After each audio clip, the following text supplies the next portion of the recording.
Fire Emblem Gaiden.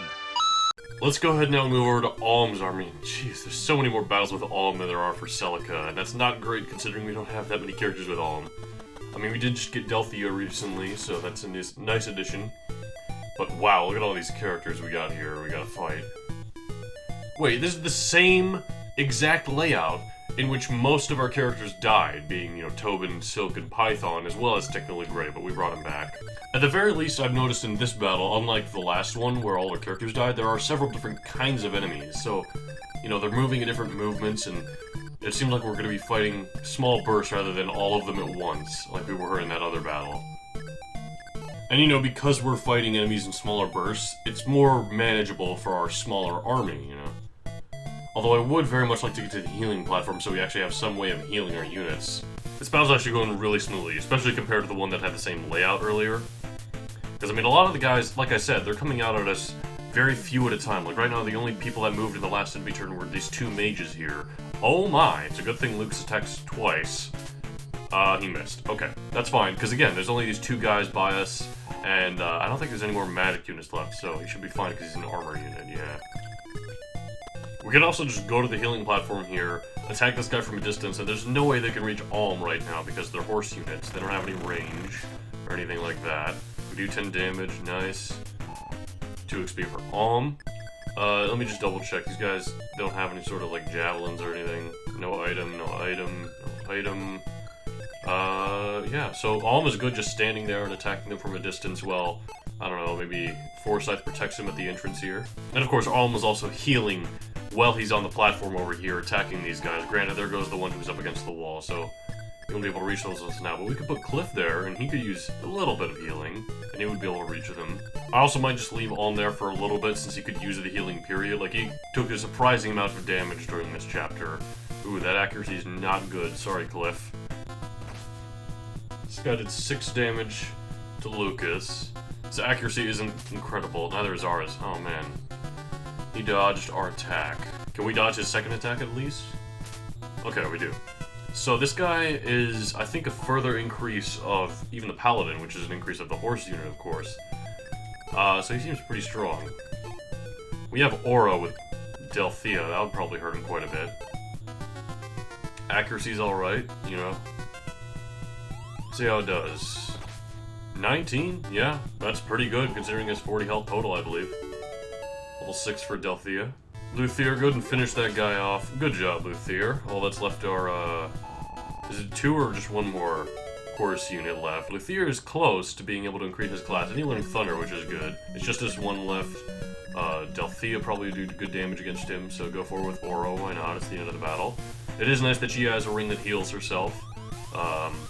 And I think Claire also has been healing herself in between every turn, but I haven't been paying too much attention to that, so I don't know.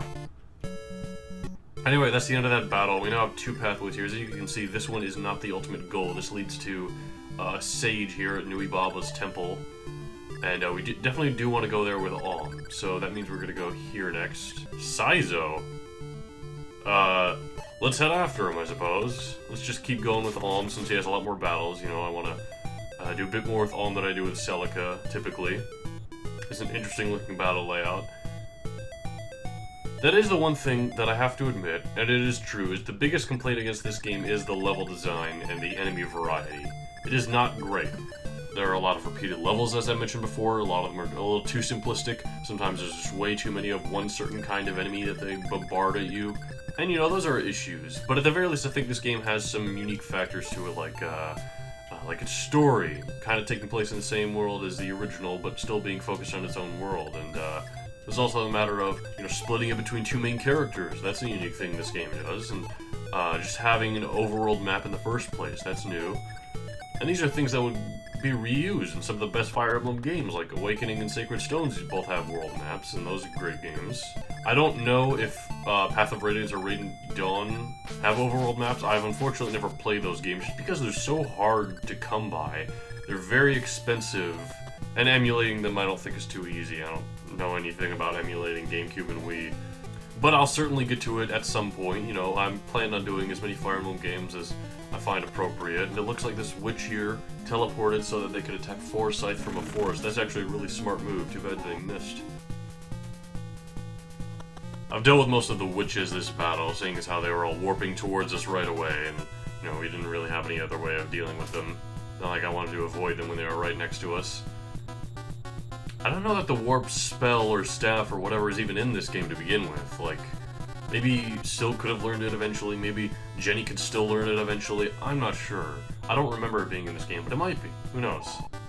Everyone's at the base, and the only people who aren't are in forests and decent health, so I'm okay with ending the turn here and seeing what happens. Looks like he's going for Matilda. Interesting. I mean, she's at full health, so she should be fine. Yeah. Unless he crits, she's not gonna die. There's no way. Ooh, maybe that's why he went for her, because she only did 1 damage back. Ugh, okay, we need to deal with this boss right away. Let's use Excalibur Luthier. You're on the healing platform, so I don't mind you using your health like this, and your accuracy's great. Oh, only 4 damage. He does not take a lot of damage. Maybe if we hit him with Aura, with Delphia, although it'll be difficult to reach him from the side to kill this guy. There's 12 health left. Well, I might want Alm to attack the boss. It's quite the challenging arrangement we got here. I think the only one, other than Alm and Delphia, who can attack this mercenary, get him out of the way, is Claire here. So we're depending on her taking care of this guy, which I hope she can. Yep. And now we just need Alm and Delphia to attack the boss from a distance. Delphia, why don't you go first, since I think Aura is a lot stronger than the Thunder Sword is. We'll use 6 of your health, but if we can get him taken care of this turn, it shouldn't be an issue. How much does this do to him? 11. It's not as much as I was hoping, but it's something. He's got 9 health left.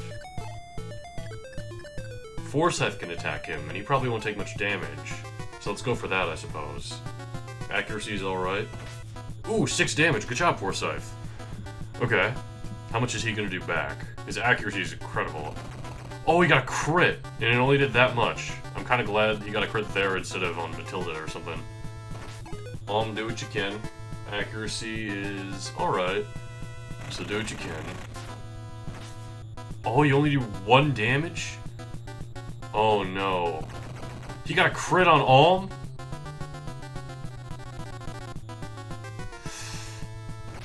Oh, another 5 damage. Alm's getting kind of hurt. He's got 2 health left. How did Forsyth do 6 damage to him? His power is 17. That's actually really good. Lucas has 16, and he's the only other unit, aside from Matilda, who we know only does 1. He's the only other unit that could attack the boss right now, so... Lucas, it's pretty much depending on you. I mean, even if you don't hit him... Okay, you hit him, but even if you didn't hit him, he probably was just gonna, like, not attack, or he was gonna run away. Because they typically do that in this game for some reason. Level up for Lucas, he's level 5 now. And that's the end of that battle. Good job, Claire. 20 XP. Ooh, a level up. She's getting closer and closer to being able to increase her class, which I'm very much looking forward to. Alright, let's move Alm's army into Fear Mountain. I don't know why it's called Fear Mountain, but let's go ahead and find out. Oh, I remember this battle, actually. I absolutely remember this one. There's 2 mountain paths here. We gotta be very careful. We could play this defensively and just hang back here, but then we're going to get confronted by both armies at about the same time. I think it'd be better if we played this offensively and we attacked the bottom path, since the bottom path has a lot more, I guess, horse units. It has 2 here. The top path doesn't have any, so I'm not worried about them reaching us super quickly, like I am over here. Oh my, that just looks like a really evil Sonya. You get a lot more of the villain's perspective in the remake. Like, you see a lot more characters like Berkut, I don't think even is in this game, and he's one of the most, you know, remembered important characters in Fire Emblem Echo Shadows of Valentia. I'm only now realizing there's no healing platform on the bottom path like there is on the top path, so, sorry Matilda, you're gonna be stuck at 12 health for the rest of the battle. That's kind of unfortunate. Maybe we could trade an item to her at some point, if everyone else is in really good health. My apologies for not talking as much this chapter. Oh, that's the boss. Or, you probably should dodge this. Okay, cool. Oh, only 1 damage? That's kind of weak. Okay, that's fine. At the very least... At the very least, he dodged the attack, and the boss is now out there ready to take some damage. These Arbor Knights are going to start attack. Ooh, that accuracy is good. Hopefully they don't do as much damage. Oh my! Oh no, is Alm gonna die here? It's down to the. Oh, there's no way he dodges that.